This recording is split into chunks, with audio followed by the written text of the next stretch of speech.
Hey guys, and welcome to the Working Money Channel. So I noticed something very interesting this morning, and I wanted to mention it in this afternoon's video here.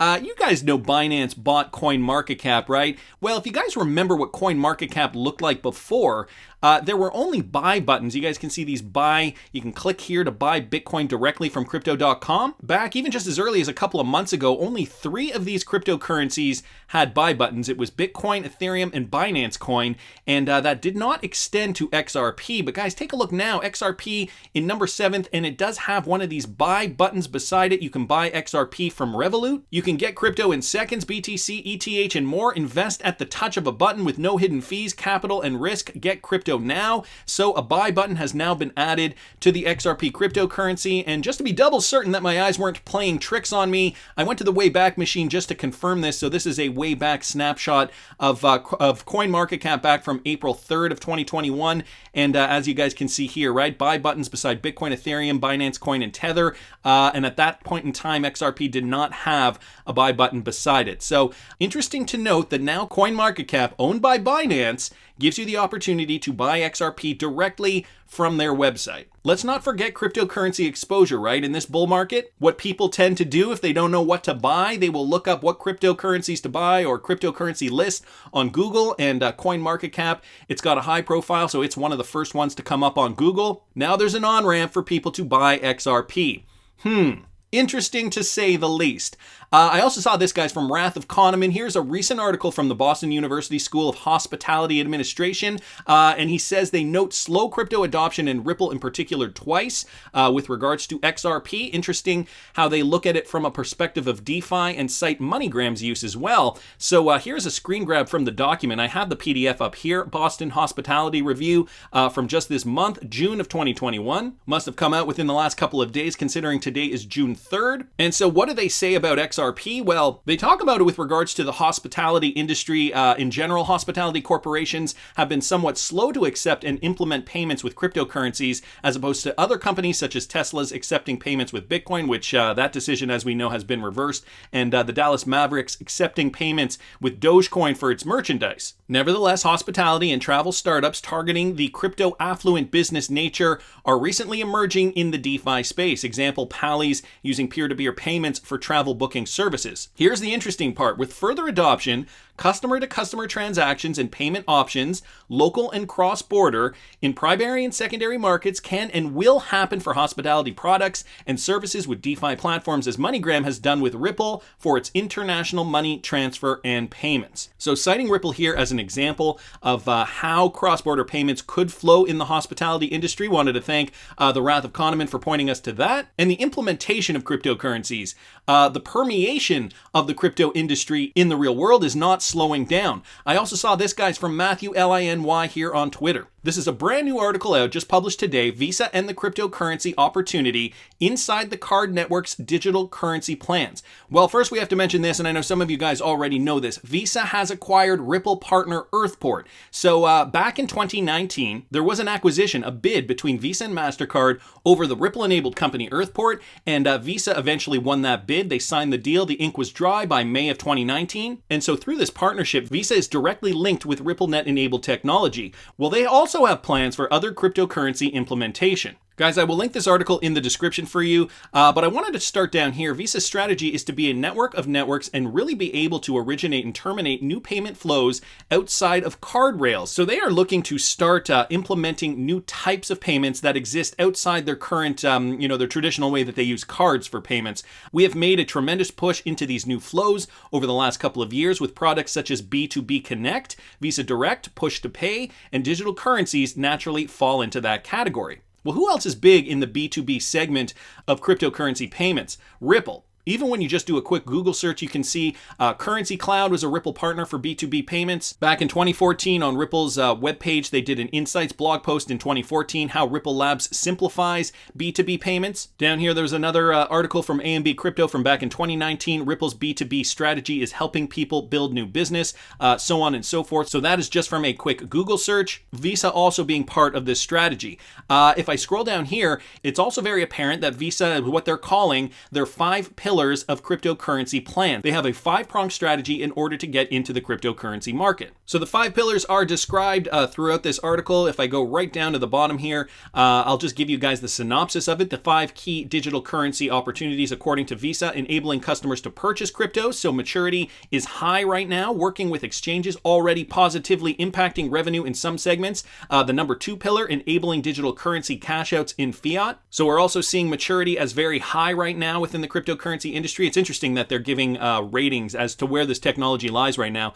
Visa partners with 35 plus digital currency platforms for this purpose, enabling fintechs to give consumers crypto options. Maturity is medium. They want to create APIs for this purpose and launch first rollout with neobank, First Boulevard in early 2021. Settlement in digital currencies, and this is what I'm finding interesting here. Upgraded its infrastructure to support stablecoin settlement, settled first transaction in the stablecoin, the USDC, in early 2021. I wonder if the Earthport connection to Ripple had anything to do with that. Also, central bank digital currencies. Maturity is low right now. In talks with central banks about a potential public-private partnership. And so to me, this is what's really, really interesting, because we already know that Ripple has been working with many central banks. We also know that they have the technology. Visa is Ripple enabled through Earthport. And so how are we really going to see that relationship with central banks flourish over the years? Is it going to be with Ripple directly? I'm sure in some cases, in some countries around the world, it will be. But in the United States, for example, will it be with Visa using Earthport that leverages RippleNet? I don't know. It is interesting to note, though, that Visa is on track and they do already have a plan, their 5 pillars, as they mentioned, to propel them into the future of finance with regards to cryptocurrency adoption. Now, more on B2B payments. And again, guys, I will link this article in the description if you're interested in reading the full thing. Well, much of this is focused on the customer side of cryptocurrencies and digital currencies. Visa also sees significant potential for B2B payments. B2B is an area of high growth, high importance, and high interest of all Visa. And we see that digital currencies can supplement and complement some of the existing solutions that we have in the space. However, while digital currencies can impact the B2B space, and in some cases are already doing so, broader institutional adoption is likely to take time. As we all know, CBDCs still do have to be created by certain countries. In some countries, the infrastructure is just not there yet. And for these types of countries and regions, digital currencies can complement what we already have. Notice how they're using the term digital currencies can complement what we have already. So, and we're going to get down to cross-border opportunities in a second, but in this article, they're talking about B2B, business to business, which we already know Ripple is tackling. They're also talking about CBDCs. We know Ripple is partnered with central banks. They don't say it specifically, but they're also talking about other currencies that can complement the currencies that are already in existence. And, for cross-border payments, XRP, clearly the best choice, especially since we know that Ripple is already partnered with all these central banks. So these are all interesting points that I have noticed in this article. So with regards to the cross-border opportunity, one of the areas that is often raised in digital currency discussion is cross-border payments, with many citing potential speed and cost benefits. Well, speed and cost benefits through the XRPL, we all know that it can fulfill that function. However, Plikus, who is the representative of Visa, stresses that while there is potential, it is still not a simple, clean fix. The cross-border space is highly complex, and it has a large number of actors who are trying to solve for consumer experience in terms of end user price and time and efficiency. It's not easy to solve for this, even if you're trying new technologies that would give you some advantage theoretically with this aspect. However, he says Visa sees particular opportunities in global marketplaces that brings together buyers and sellers from different currencies. In those instances, potentially digital currencies can help them reach some of these markets in a more time and cost efficient way. So not mentioning RippleNet, not mentioning the Earthport connection, not mentioning that Earthport is RippleNet enabled, but they are already hinting to cross-border payments. They're setting the stage, right? It's kind of tough today, but we're on track to fix this. And, essentially setting up the narrative. We already know Visa is Ripple enabled through Earthport. And so I just thought this was interesting considering, they have now a 5-prong strategy or a 5-pillar approach to cryptocurrencies. I also wanted to bring up this clip, guys, from Real XRP Boy here on Twitter. It was taken from a video that Darren Moore did on YouTube. Now, I will link the Darren Moore video in the description of this video. If you guys haven't seen this, I definitely suggest you do. Darren Moore, one of the great thinkers, one of the great researchers in the XRP community. So take a look at his video. It is 13 minutes long. Just wanted to play you guys this quick 12-second clip, though. Listen to this. Wholesale finance opportunities. And so you see a lot of activity around that. based off of Ethereum or Ripple, other currencies like that. And they may well have a role. Did you hear him stumble? Well, maybe I should tell you guys who this is. For those of you guys who do not know, this is Mark Carney. Okay, Mark Carney. He's a Canadian economist and banker. He is the vice chairman and head of impact investing at Brookfield Assets Management as of October of 2020. And he served, this is the most important part, he served as the governor of the Bank of Canada from 2008 to 2013 and the governor of the Bank of England from 2013 to the year 2020. So he has served as the head of two central banks, namely that of England and that of Canada before that.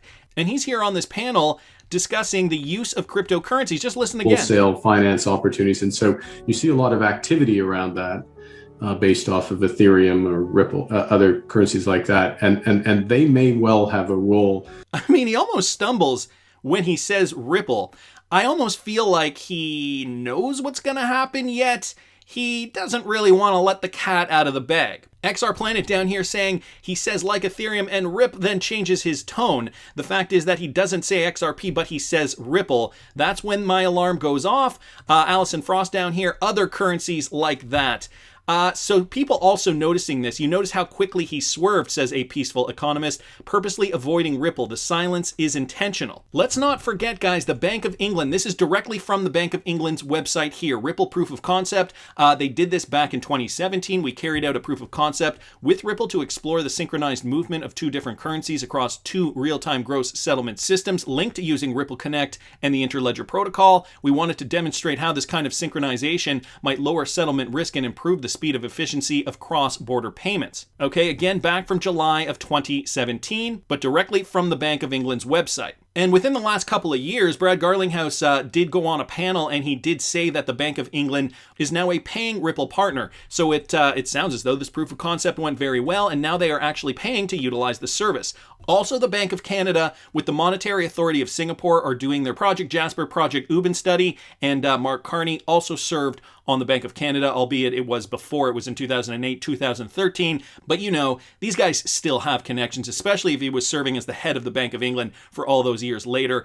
Canada and England have very good relations, so I wouldn't be surprised if he had an influence on some decisions over there. So more adoption for XRP, guys. Is it happening before our eyes? Is this going to become a reality sooner rather than later? Of course, we've got Visa already working to expand their cryptocurrency ecosystem, and we know they have a connection with Earthport. The hospitality industry, as noted by the Boston Hospitality Review, using Ripple as an example, of course, we're seeing XRP now available to buy directly from CoinMarketCap, one of the biggest websites that just list cryptocurrency prices and information. And then there's the glitches, guys. Did you see this? From XRP27648639 on Twitter. Did anyone see glitches like this in any crypto? This is how the phoenix will rise from the ashes. This is the best example I can give you all. XRP, $176,000 per XRP. The glitch here, take a look at this, guys.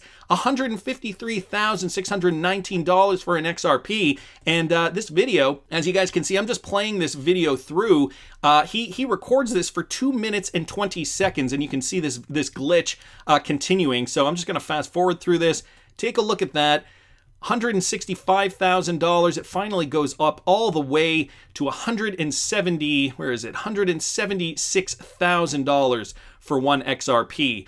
And so we know this is a glitch. We know that XRP is not trading for $176,000 yet. Do you think that price is even possible? I mean, I'd be happy with 3 digits, but I want to hear what you guys think. Please subscribe to the channel if you haven't already. Like the video if you like the content I'm providing. I always love hearing your comments. See you in the next one, guys.